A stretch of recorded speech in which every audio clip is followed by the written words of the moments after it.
एक मंत्रालय छोड़कर विकास तो आपका कहीं नहीं दिख रहा है। कहाँ नहीं दिख रहा है? हम एक मंत्रालय छोड़कर ना ही शिक्षा के क्षेत्र में आपका विकास दिख रहा है, ना ही रोजगार के क्षेत्र में। भ्रष्टाचार अपने एकदम उच्चतम स्तर पर है, जहाँ नहीं होना चाहिए था उसको। शिक्षा के क्षेत्र में विकास ऐसे हो रहा है, कुछ नहीं विकास हुआ। विकास नहीं हो पाएगा। विकास वहाँ पे सिर्फ आपका एक मंत्री ठीक है, वो है नितिन गडकरी। शिक्षा वहाँ पे शिक्षा का विकास इसलिए नहीं पॉसिबिलिटी है कि सबसे बड़ी बात यह है कि यहाँ बोलना नहीं चाहिए आपके सामने।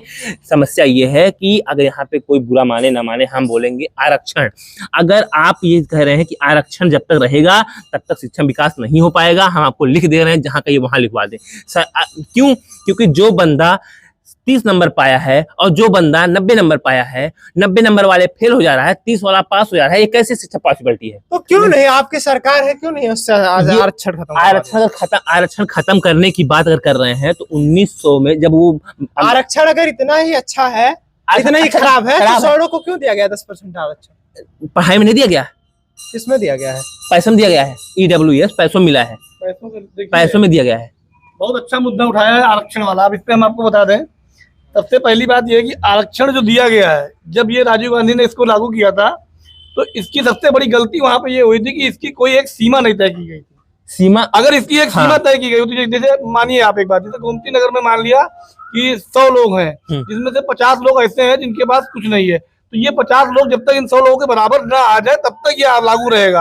अगर कोई ऐसी समय सीमा तय की गई होती, आज की डेट में आप हमें बताइए कि अगर आरक्षण के नाम पे कोई फला जात का है तो वो आदमी गरीब ही है क्या? या फिर वन टाइम और फैमिली को। और दूसरी चीज प्रमोट कर रहे हैं जातीय आरक्षण की तो बात कर रहे हैं।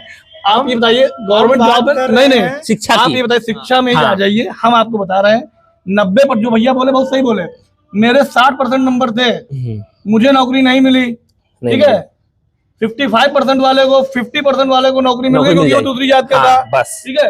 अब समझिए, ये बताओ जब 90% वाला चोर बनेगा और 40% वाला आपका बनेगा जो है वो भैया हॉस्पिटल में सीजर छोड़ दिया पेट में, ऑपरेशन किए हैं, सीजर छोड़ दिए पेट के अंदर और टाका मार दिया। आरक्षण होना चाहिए, मैं अभी भी कह रहा हूँ, एक बात बता दूं, आरक्षण जातिगत भी आप रखिए, होना चाहिए, लेकिन कहाँ तक रखिए? शिक्षा में रखिए, शिक्षा में रखिए, शिक्षा तक केवल। हमारा कहने मतलब कहने का मतलब ये है कि आपको किताबें प्रोवाइड कराई जाए, आप पैसे में दे दीजिए, पैसे में दे दीजिए, पैसे में क्यों? लेकिन जब आप एक किसी जॉब में जाना है वहाँ पे आरक्षण नहीं होना चाहिए। और दूसरी वहाँ पे वरीयता दी जाएगी, योग्यता। वन टाइम आरक्षण, एक फैमिली को एक बार आरक्षण। अगर हमारी फैमिली को आरक्षण मिल गई एक बार तो वो फैमिली वीक नहीं है, उसको आरक्षण फिर नहीं मिलना चाहिए। किसी आरक्षण का समर्थक नहीं हूँ, मैं ये कहना चाहता हूँ कि आरक्षण जातीय आधार पर ना होकर अगर आर्थिक समीक्षा के आधार पर हो ज्यादा अच्छा है, वहाँ सुधार होगा। आपकी सरकार इसके लिए क्या कर रही है? वो नहीं कर पाएगी। क्यों नहीं कर पाएगी? आप सत्ता में क्योंकि यहाँ पे जो आप कह रहे हैं आरक्षण की बात कर रहे हैं, यहाँ पे 60% आरक्षण, 60% लोग हैं आरक्षण लेने वाले। अगर हम उनको हटा देंगे तो क्या आप चाहते हैं देश डुबा दें? सरकार बन पाएगी? सरकार डूब जाएगी, और सरकार अगर डूब जाएगी तो देश डूब जाएगा, देश डूब जाएगा। आप एक छोटी सी बात तो ऐसा बताइए, भाषा मेरी, जज मेरा, जजमेंट मेरा, वकील मेरा, और मेरी भाषा में फैसला ना हो, देश मेरा, कोर्ट मेरा, कोर्ट मेरी जमीन पे बना हो, भाषा में मेरे फैसला ना हो, ऐसे कोर्ट का मैं क्या करूँ? भाषा है क्या? हिंदी। भारत की राष्ट्रभाषा क्या है? हिंदी। हिंदी होनी चाहिए भाषा। मेरा एक नेता थी, कांग्रेस की बहुत कट्टर नेता थी, प्रवक्ता थी, उन्होंने कहा कि ये जो भ्रमण कर रहे हैं ये खाली खाली भड़का रहे जनता को, ये खाली खोज रहे। उनके ऊपर अत्याचार हुआ, भाजपा कांग्रेस का नेता उनके ऊपर अत्याचार किया है, उन्होंने छोड़ा है कांग्रेस और भाजपा में शामिल हुई है, ठीक है। तो इसका ये मतलब है कि वहां पे चरित्रहीन लोग हैं। और रही बात भाजपा में, तो देखिए अपवाद हर जगह होते हैं। अगर आप किसी के ऊपर उंगली उठा रहे हैं तो उस पर जांच पड़ताल होगी, उनके ऊपर केस होगा। अपवाद हर जगह होता है, अपवाद केमिस्ट्री में है, अपवाद फिजिक्स में, अपवाद भाजपा की सरकार में भी होगा। लेकिन हम ये नहीं कहते हैं कि दूध के धुले हैं, आइडियल कोई नहीं होता है। आइडियल कुछ भगवान भी नहीं थे यार, आइडियल भाजपा के लोग कैसे हो जाएंगे? आइडियल कोई नहीं है। और सुनिए, सबसे बड़ी बात है, गलती किसी को दिखती नहीं, गलती अपने पीठ की तरह होती है। गलती आप बताओ, उसमें सुधार करेंगे। और रही बात चरित्रहीन की, तो चरित्रहीन कहना और प्रूफ करना अलग बात है। ब्रिजभूषण शरण सिंह गलत नहीं है, वो अपना प्रूफ करेंगे। क्यों? अगर गलत होते तो ब्रिजेंद्र सिंह, जो कि सबसे पहले वो थे बैठने वाले धरना, उन्होंने भाजपा शामिल कर लिया। अगर गलत होते, उनको रियलिटी मालूम चल गई कि गलत नहीं है बंदा वो, इसलिए वो आ गए। और रही बात ये, अगर प्रूफ हो गया होता, अगर भाजपा को लगती कि गलत है, वो भाजपा को लगती अगर गलत है, तो वो उनके बेटे को भी उनको बेटे को भी न देती। गलत नहीं है, केस है, इसीलिए उनको नहीं दिया, उनके बेटे को दिया गया है। ये एनडीए बस की बात नहीं थी, खाली भाजपा बस की बात थी। अगर तुम 100 लोगों से मिल के बस से मिले हो, तब तुम्हारे बस की बात नहीं थी एनडीए हटाना, ये 370 हटा पाना, जीएसटी लगा पाना। इनके पास 303 पार्टियां आई, 303 लोग आए अकेले, तब ये हटा पाए। वही चीज यहाँ पे है। संविधान में चेंज होगा, कब होगा? जब इनके पास 400 पार होंगे। हम एक बात और कहना चाहेंगे यहाँ पे, एक चीज सबसे ज्यादा सब लोग बोलते हैं कि मतलब जो है कोई भी हिंदू नेता मंच पर खड़ा होकर अगर ये बोल देता है कि मैं हिंदू हूँ, हाँ, तो वो सेकुलरिज्म हो गया, सेकुलरिज्म हो गया। और एक बात बताइए, जितने भी मुस्लिम नेता हैं वो अपने मंच पर खड़े होकर बोलते हैं मैं मुस्लिम का समर्थक हूँ, ये हूँ। सुनिए, तो दिक्कत नहीं है, मैं हिंदू होकर खुद को हिंदू बोल देता हूँ, तो इसमें बड़ी दिक्कत होगी। देखो, मैं ये कह रहा हूँ कि भारत एक जो है हिंदुओं का राष्ट्र है, होना चाहिए, और होना चाहिए। हिंदू राष्ट्र क्यों नहीं होना चाहिए भाई? जिस समय बंटवारा हुआ देश का, पाकिस्तान में कितने परसेंट मुस्लिम थे और कितने परसेंट हिंदू थे, और भारत में कितने थे, वो आप जोड़ लीजिए। वो आज की डेट में मुस्लिम राष्ट्र बना हुआ है, वो खत्म हो गया। ठीक है, वहां पे हिंदू, हम ये नहीं कह रहे हैं कि आप इसको हिंदू राष्ट्र घोषित करने के बाद हम मुसलमानों को यहाँ से हटा देंगे, ये नहीं कह रहे हैं। हमारा बस इतना कहने का मतलब है कि हमारी बहुतायत होने के बाद भी हम खुद को हिंदू कह देते हैं, तो हम जो है गलत हो गए। कि पाकिस्तान, बांग्लादेश, अफगानिस्तान, इंडिया, हम ये कह रहे हैं इंडिया में मुसलमान हैं, इसलिए उनके लिए बना है वक्फ बोर्ड। ये कांग्रेस ने बनवाई थी बड़े प्यार से, ठीक है, वक्फ बोर्ड। हम ये कहना चाह रहे हैं कि पाकिस्तान में हिंदू थे, अफगानिस्तान में हिंदू थे, बांग्लादेश हिंदू थे, वहां सनातन धर्म का बोर्ड क्यों नहीं बनवाया? क्यों नहीं वहां पे उनको प्रोटेक्ट किया गया? क्यों नहीं? वहां से क्यों गायब हो गए? वहां से विलुप्त हो गए। वहां पर 2% बचे हैं। और सुनिए, अपने देश की बात करते हैं, अपने देश की बात कर रहे हैं, अपने देश की बात कर रहे हैं। 9 करोड़ 80 लाख एकड़ जमीन वक्फ बोर्ड के पास फर्जी पड़ी है। खाली दफन हुए लोग, मुर्दा दफन सड़ रहे हैं वहां पे, उसको उखाड़ के फेंक के किसानों को क्यों नहीं दे जा रहे हैं? दे दो उनको, किसान वहां जमीन करे, इंडिया विकास हो, भयानक विकास होगा। 9 करोड़ 80 लाख जमीन बहुत होती है, 9.80 करोड़ एकड़ जमीन दे दो किसान लोगों को। गरीब लोग जितने गरीब, सब गरीबी खत्म हो जाएगी। गरीबी खत्म कर दो दम हो तुम्हारे। दरअसल आपको एक बात बताएं, सबसे बड़ी बात बीजेपी गवर्नमेंट, सबसे बड़ी बात बीजेपी गवर्नमेंट में हमको बस यही अच्छी लगी है कि हम हिंदू हैं, और अब हम कह सकते हैं कि हम हिंदू हैं, कि हम हिंदू हैं। इससे पहले किसी की भी गवर्नमेंट में जब रहते थे, तो वहां पे मुस्लिम नेता तो खड़ा होकर पंच में बोलता था, वो ऐसी बोल रहा है कि मेरे ये भाई मुसलमान भाइयों को, लेकिन हम अगर हिंदू भाई बोल दे, अभी अगर योगी आदित्यनाथ जब बोल देता है तो सबको बहुत चूना लगता है, ठीक है। हम अभी हिंदू होकर के अगर बोल दें कि हम हिंदू हैं, तो सबको जो है बहुत चूना लग जाता था। आज की डेट में मैं बोल रहा हूँ, मैं हिंदू हूँ, मुझे गर्व है, और मैं उस देश में रह रहा हूँ जहाँ पे मैं अपने हिंदुत्व को अब खतरा नहीं मुझे दिखता है। और दूसरी बात ये है, बड़ी बात कि हम आपके सहमत हैं, आपकी बात से कि विकास इंडिया का होना चाहिए। और दूसरी बात की ये कि हो रहा है, बट ये है कि सब चीज दिखने में टाइम लगता है, ठीक है। न्यू मजबूत होंगी तो अच्छे से विकास होगा। न्यू मजबूत इन्होंने कर दिया है, उसका प्रूफ ये है कि इंडिया का इंटरनल डेप्थ जो था, इंटरनल जो वो गरीब मतलब लिए थे पैसा, उसका डेप्थ था इनका 31% था। हम पढ़े हैं 31% था, हम निकाले हैं 2014 में 31% इंटरनल डेप्थ, मतलब एक्सटर्नल जो बाहर से लिया गया था एक्सटर्नल डेप्थ। आज की डेट में वो है 18.6%, कम हो गया, मतलब 12% एक्सटर्नल डेप्थ कम हुए हैं। इससे बाहर की जनता भी, बाहर के लोग भी खुश हैं कि इतना कैसे दे रहे हैं लोग।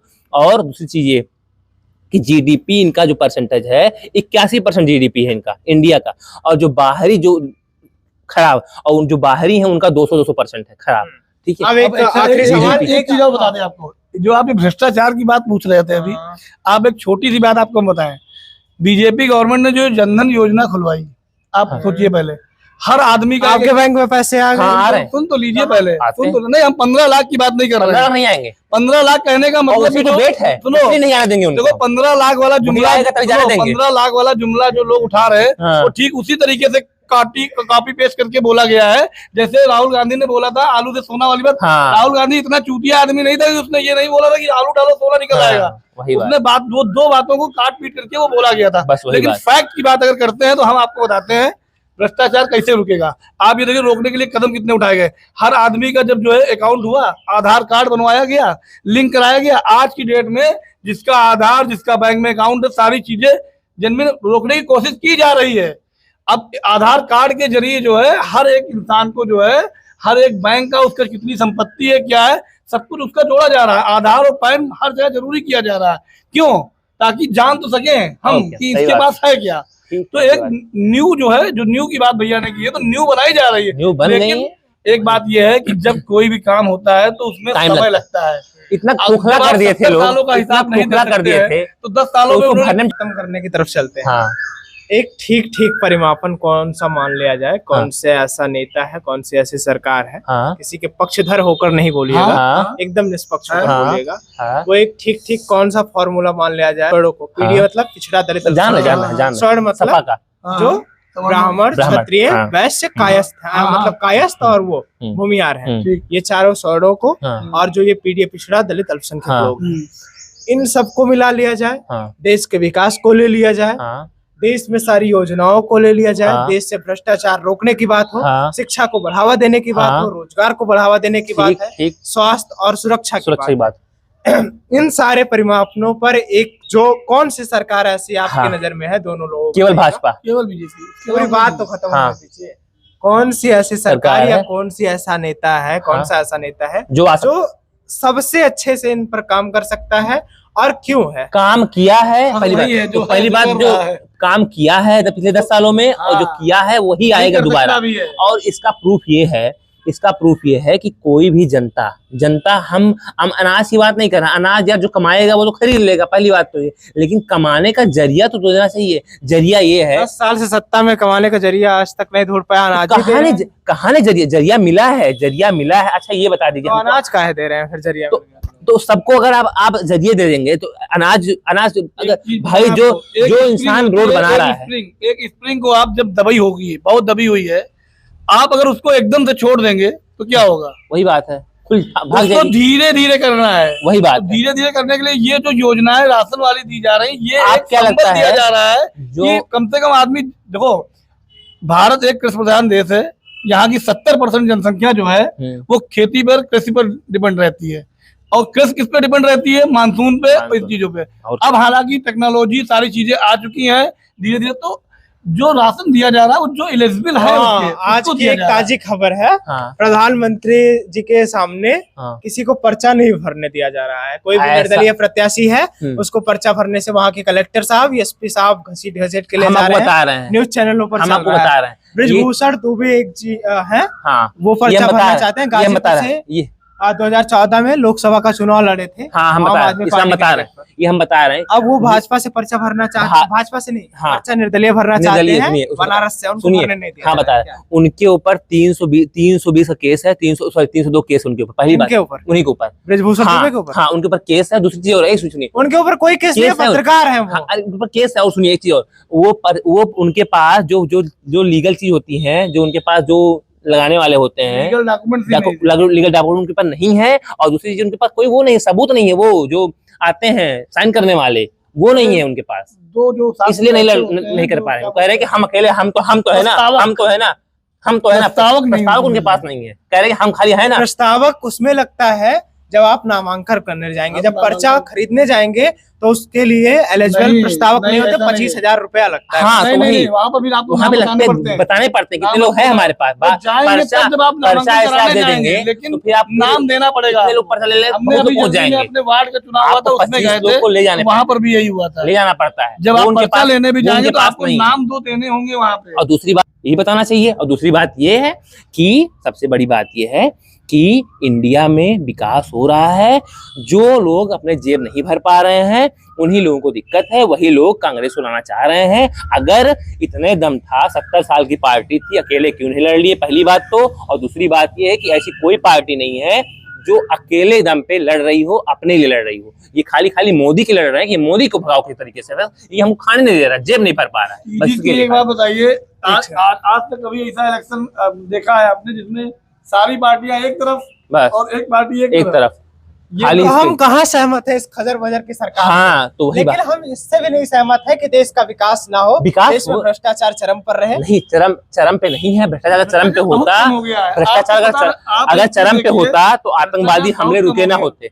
अगर भ्रष्टाचार से आतंकवाद होते हैं, आप नहीं जान रहे हैं, होते हैं। ताज हमला हुआ था, भ्रष्टाचार के नाते ही हुआ था। वहां पे आए लोगों का बिना टिकट आईडी चेक किए घूस लेके उनको एडमिट कर दिया गया। अगर ताज होटल में भ्रष्टाचार ना होता तो जो आतंकवादी आके वहां टिके थे उनकी आईडी चेक होती, उनसे बिना पैसा लिए गए, उनको बिना आईडी घुसने दिया गया होता, आईडी चेक करके घुसते तो कहां से आतंकवादी बन पाते, वो कहां से हमला कर पाते, वो उनकी बिना आईडी चेक किए उनको इंडिया में घुसने दे दिया गया, नाव से आ गए वो। अगर भ्रष्टाचार ना हुआ होता, सैनिक ना घुस ली होती, जो वहां पे थे पोस्टेड थे पुलिस वाले, तो कैसे घुस पाते, वो घुस लिया, घुसे वो, आतंकवादी हमला किए, चले गए, जो मारे गए, जो पकड़े गए, उन्हीं आतंकवादियों के लिए ये राहुल गांधी कह रहे हैं कि कोर्ट खुलवा दो। राजीव, इनके बाप को मारा था राजीव गांधी को, उन्हीं के लिए कोर्ट खुलवा दे, 2 बजे रात में कोर्ट खुलवा दिए। ये भ्रष्टाचार नहीं है? संसद में राम मंदिर की बात ही नहीं करेंगे, मोदी ने बनवाया नहीं, मोदी ने नहीं बनवाया, कोर्ट ने बनवाया, लेकिन संसद में हरामखोर राहुल गांधी काला कपड़ा पहन गया था, गाली नहीं देना चाहिए यहाँ पे, लेकिन गाली देना पड़ेगा क्योंकि वो काला कपड़ा पहन गया था संसद में। ये कौन सा हक है? सारे सांसद इनके काले कपड़े पहन गए थे विरोध के लिए। तुम राम मंदिर का विरोध करोगे? हिंदू हो तुम? हिंदू नहीं हो तुम कटुए हो। मुझे पता है कि वो हिंदू नहीं है, बस फिरोज खान का पोता हाँ, हिंदू कैसे हो सकता है? बस लेकिन ये जो राजनीति चल रही है उनके नाम पर, जनेऊ पहनकर ब्राह्मण और गलत कर रहे हैं वो, गलत कर रहे हैं वो। क्यों लोगों को लगता है कि लोग देखिए, लोग की बात कर रहे हैं। हिंदू को जगाने के लिए बहुत मेहनत करना पड़ता है, ये सदियों चला आया है। महाभारत का टाइम था जब अर्जुन को जगाने के लिए कृष्ण भगवान को गीता का पाठ करना पड़ा था। गीता का पाठ करते करते करते करते थक गए वो, उसके बाद अर्जुन जागे थे, तब युद्ध करने के लिए तैयार हुए थे। तो ऐसे हिंदू भी है, हिंदू सोया हुआ है, उसको जगाने के लिए योगी मोदी चाहिए इनको, इसीलिए वो आएंगे और 47 तक रहेंगे और जगा के जाएंगे। हिंदू राष्ट्र बने ना बने अलग बात, लेकिन हिंदू सुरक्षित रहेंगे। यहाँ पे 80% है, 80% रहेंगे सांस। बस हमको मुसलमानों को दिक्कत नहीं है, लेकिन हिंदू को दिक्कत नहीं होनी चाहिए। अगर दिक्कत होगी तो मुसलमानों को दिक्कत होगी। चलिए, ये थे हमारे साथ लोग जो कि भाजपा के कट्टर समर्थकों में, भाजपा नहीं, हिंदुत्व के कट्टर समर्थकों में से हैं। खाली भाजपा नहीं, खाली भाजपा के समर्थक नहीं है। बाकी आप इस चुनाव यात्रा के विषय में, चुनाव की इस गर्मा गर्मी के माहौल के विषय में, भारतीय जनता पार्टी की सरकार के विषय में, 400 पार, कांग्रेस के विषय में और तमाम अप्रत्याशाओं के विषय में, राजनीतिक दलों के इस दोगलेपन के विषय में क्या समझते हैं, अपनी राय कमेंट बॉक्स में जरूर दें।